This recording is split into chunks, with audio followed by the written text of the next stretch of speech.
ঘরে বসে ই ration card কিভাবে ডাউনলোড করবেন সেই নিয়ে এই ভিডিও। তাহলে দেখে নেওয়া যাক কিভাবে ডাউনলোড করবেন। প্রথমে আপনার মোবাইলে যে কোনো একটি ক্রোম ব্রাউজার ওপেন করবেন। ওপেন করার পর সেখানে লিখবেন WBPDS লিখে সার্চ করবেন।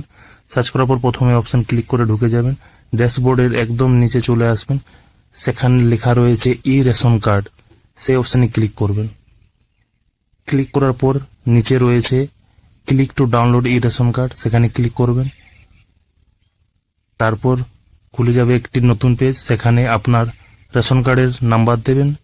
নাম্বার দিয়ে পর ক্যাপচা দেবেন। ক্যাপচা দিয়ে সার্চ করলে আপনাদের পরিবারের রেশন কার্ডগুলো দেখতে পাবেন। জন ব্যক্তির ই রেশন কার্ড ডাউনলোড করবেন তার সামনে সেন্ড ওটিপিতে ক্লিক করবেন। তার আধার কার্ডের সংযুক্ত মোবাইল নাম্বারে একটি ওটিপি যাবে।